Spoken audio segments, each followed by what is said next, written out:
अध्याय 24। श्री बाबा का हास्य विनोद, चने की लीला, हेमाड पंत, सुदामा की कथा, अन्ना चिंचनीकर और मौसी भाई की कथा, बाबा की भक्त परायणता। प्रारंभ। अगले अध्याय में अमूक अमूक विषयों का वर्णन होगा, ऐसा कहना एक प्रकार का अहंकार ही है। जब तक अहंकार गुरु चरणों में अर्पित न कर दिया जाए, तब तक सत्य स्वरूप की प्राप्ति संभव नहीं। यदि हम निराभिमान हो जाएं, तो सफलता प्राप्त होना निश्चित ही है। श्री साईं बाबा की भक्ति करने से ऐहिक तथा आध्यात्मिक दोनों पदार्थों की प्राप्ति होती है और हम अपनी मूल प्रकृति में स्थिरता प्राप्त कर शांति और सुख के अधिकारी बन जाते हैं। अतः मुमुक्षुओं को चाहिए कि वे आदर सहित श्री साईं बाबा की लीलाओं का श्रवण कर उनका मनन करें। यदि वे इस प्रकार प्रयत्न करते रहेंगे तो उन्हें अपने जीवन ध्येय तथा परमानंद की सहज ही प्राप्ति हो जाएगी। प्रायः सभी लोगों को हास्य प्रिय होता है, परंतु स्वयं हास्य का पात्र कोई नहीं बनना चाहता। इस विषय में बाबा की पद्धति भी विचित्र ही थी। मनोविनोद जब भावपूर्ण होता हो तो अति मनोरंजन तथा शिक्षाप्रद होता है। इसलिए भक्तों को यदि स्वयं हास्य का पात्र बनना भी पड़ता था तो उन्हें उसमें कोई आपत्ति न होती थी। श्री हेमाद पंत ऐसी एक अपनी ही घटना का उदाहरण प्रस्तुत करते हैं। चना लीला। शिरडी बाजार प्रति रविवार को लगता है। निकटवर्ती ग्रामों से लोग वहां जाकर रास्तों पर दुकानें लगाते और सौदा बेचते हैं। मध्याह्न के समय मस्जिद लोगों से ठसाठस भर जाया करती थी, परंतु इतवार के दिन तो लोगों की इतनी अधिक भीड़ होती थी कि प्रायः दम ही घुटने लगता था। ऐसे ही एक रविवार के दिन श्री हेमाड पंत बाबा की चरण सेवा कर रहे थे। श्यामा बाबा के बाईं ओर व वामन राव बाबा की दाहिनी ओर थे। इस अवसर पर श्रीमान बूटी साहेब और काका साहेब दीक्षित भी वहीं उपस्थित थे। तब श्यामा ने हंसकर अन्ना साहब से कहा कि देखो, तुम्हारी कोट की बाह पर कुछ चने लगे हुए हैं, ऐसा प्रतीत होता है। ऐसा कहकर श्यामा ने उनकी बाह स्पर्श की, जहाँ कुछ चने के दाने मिले। जब हेमाड पंत ने अपनी बाईं कुहनी सीधी की तो चने के कुछ दाने लुढ़क कर नीचे भी गिर गए, जो उपस्थित लोगों ने बीनकर उठा लिए। भक्तों को तो हास्य का विषय मिल गया और सभी आश्चर्यचकित होकर भांति भांति के अनुमान लगाने लगे, परंतु कोई भी यह न जान सका कि ये चने के दाने वहाँ आए कहाँ से और इतने समय तक उसमें कैसे फंसे रह गए। इसका संतोषप्रद उत्तर किसी के पास न था, परंतु इस रहस्य का भेद जानने को हर कोई उत्सुक था। तब बाबा कहने लगे कि इन महाशय अन्ना साहेब को एकांत में खाने की बुरी आदत है। आज बाजार का दिन है और ये चने चबाते हुए यहाँ आए हैं। मैं तो इनकी आदतों से भली भांति परिचित हूँ और ये चने मेरे कथन की सत्यता का प्रमाण है। इसमें आश्चर्य की क्या बात है। हेमाड पंत बोले कि बाबा, मुझे कभी भी एकांत में खाने की आदत नहीं है, फिर यह इस प्रकार का मुझ पर दोषारोपण क्यों कर रहे हैं। अभी तक मैंने शिरडी के बाजार के दर्शन भी नहीं किए तथा आज के दिन तो मैं भूलकर भी बाजार नहीं गया, तब उनके खाने की बात तो दूर ही है। भोजन के समय जो भी मेरे निकट होता है, उन्हें उसका उचित भाग दिए बिना मैं कभी भी भोजन ग्रहण नहीं करता। बाबा, तुम्हारा कथन सत्य है, परंतु जब तुम्हारे समीप ही कोई ना हो तो तुम या हम कर ही क्या सकते हैं। अच्छा बताओ, क्या भोजन करने से पूर्व तुम्हें कभी मेरी स्मृति भी आती है? क्या मैं सदैव तुम्हारे साथ नहीं हूँ? फिर क्या तुम पहले मुझे ही अर्पण कर भोजन किया करते हो? शिक्षा। इस घटना द्वारा बाबा क्या शिक्षा प्रदान कर रहे हैं, थोड़ा इस ओर ध्यान देने की आवश्यकता है। इसका सारांश यही है कि इंद्रियों, मन और बुद्धि द्वारा पदार्थों का रसास्वादन करने से पूर्व बाबा का स्मरण करना चाहिए। उनका स्मरण ही अर्पण की एक विधि है। इंद्रिय का विषय पदार्थों की चिंतन किए बिना कभी नहीं रह सकती। इन पदार्थों को उपभोग से पूर्व ईश्वर अर्पण कर देने से उनकी आसक्ति स्वभावतः नष्ट हो जाती है। इसी प्रकार समस्त इच्छाएं, क्रोध और तृष्णा आदि कुप्रवृत्तियों को पहले ईश्वर अर्पण कर गुरु की ओर मोड़ देना चाहिए। यदि इसका नित्य अभ्यास किया जाए तो परमेश्वर तुम्हारी कुप्रवृत्तियों के दमन करने में सहायक होंगे। विषय के रसास्वादन से पूर्व वहाँ बाबा की उपस्थिति का ध्यान अवश्य करना चाहिए। तब विषय उपभोग के उपयुक्त है या नहीं, यह प्रश्न उपस्थित हो जाएगा और आचरण में सुधार होगा। इसके फलस्वरूप गुरु प्रेम में वृद्धि होकर शुद्ध ज्ञान की प्राप्ति होगी। जब इस प्रकार ज्ञान की वृद्धि होती है तो दैहिक बुद्धि नष्ट हो चैतन्य घन में लीन हो जाती है। वस्तुतः गुरु और ईश्वर में कोई पृथकता नहीं है, और जो उनमें भिन्नता समझता है वह तो निरा अज्ञानी है तथा उसे ईश्वर दर्शन होना भी दुर्लभ है।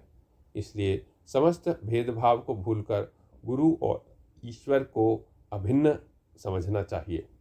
इस प्रकार गुरु सेवा करने से ईश्वर कृपा प्राप्त होना निश्चित ही है, और तभी वे हमारा चित्त शुद्ध कर हमें आत्म अनुभूति प्रदान करेंगे।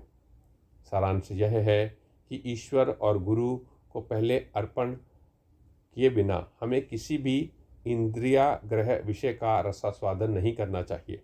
इस प्रकार अभ्यास करने से भक्ति में उत्तरोत्तर वृद्धि होगी।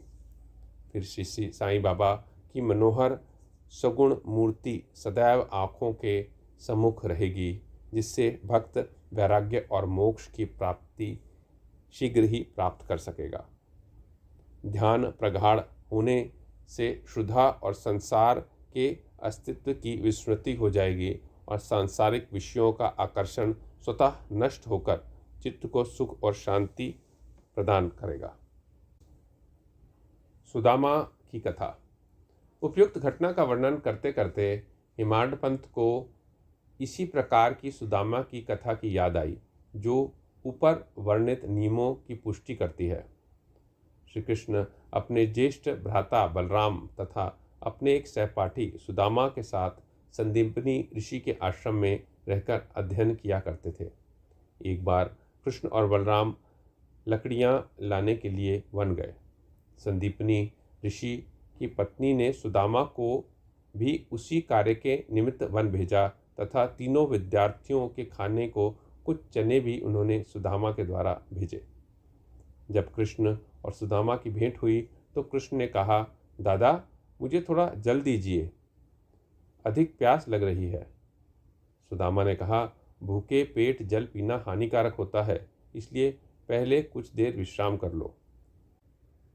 सुदामा ने चने के संबंध में ना कोई चर्चा की और ना कृष्ण को उनका भाग ही दिया।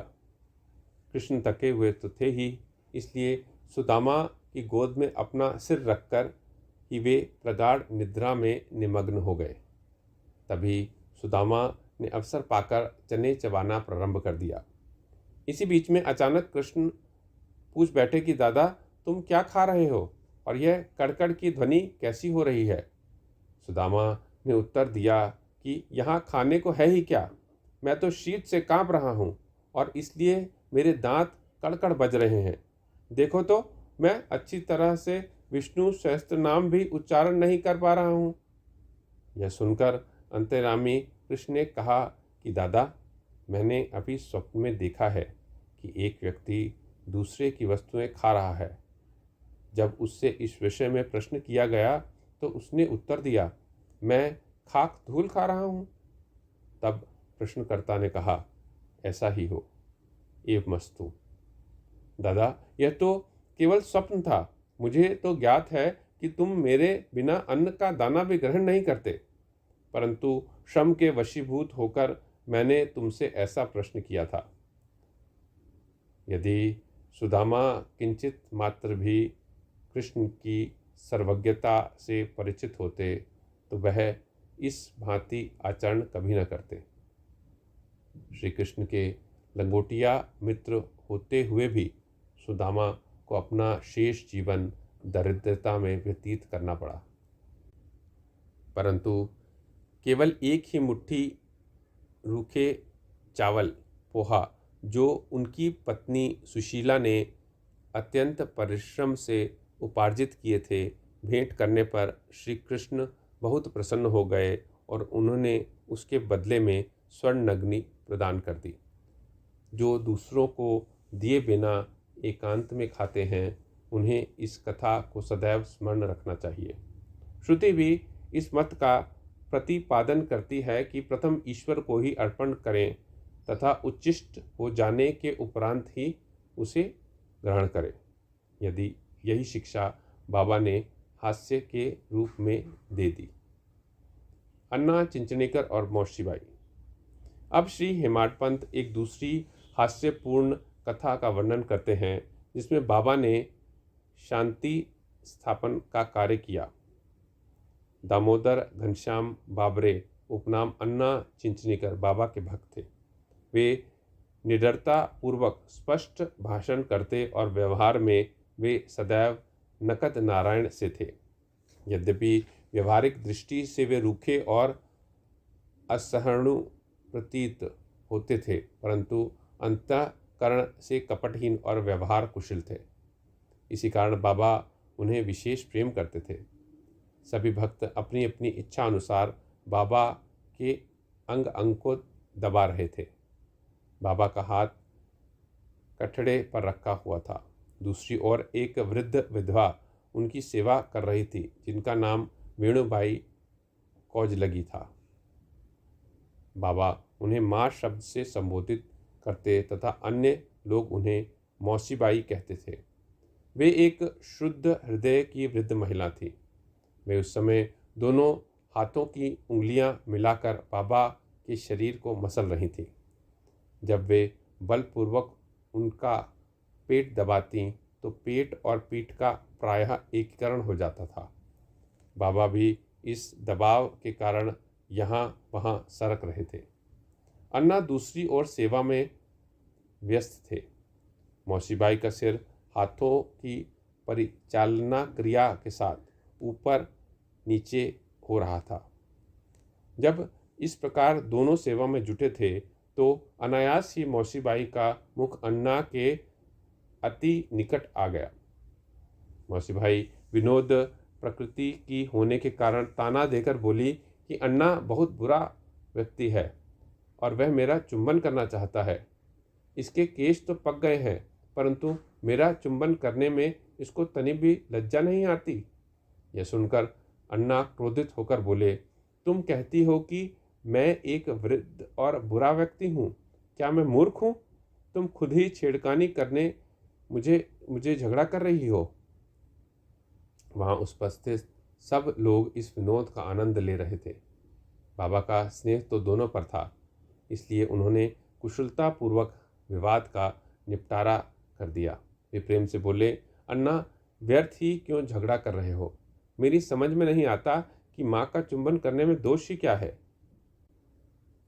बाबा के शब्दों को सुनकर दोनों शांत हो गए और सब उपस्थित लोग जी भरकर ठहाका मारकर बाबा के विनोद का आनंद लेने लगे।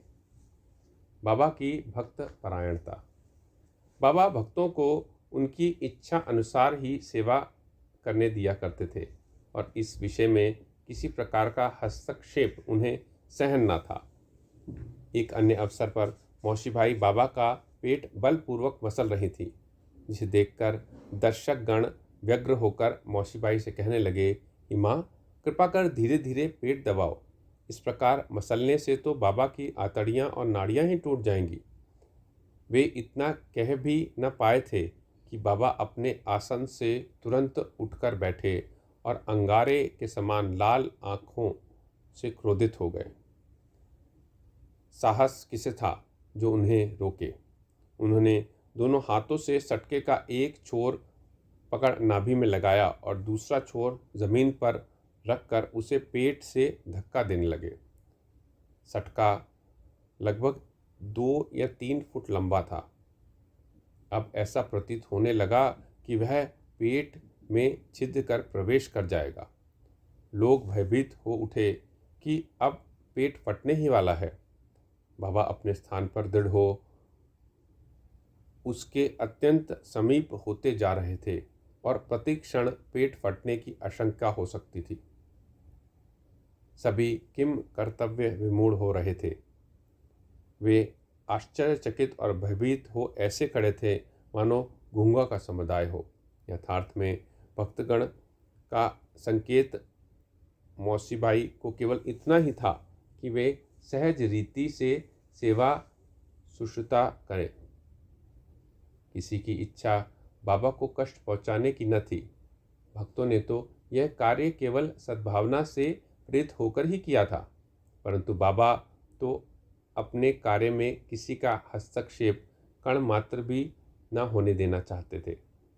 भक्तों को आश्चर्य हो रहा था कि शुभ भावना से प्रेरित कार्य दुर्गति में परिणत हो गया और वे केवल दर्शक बने रहने के अतिरिक्त कर भी क्या सकते हैं।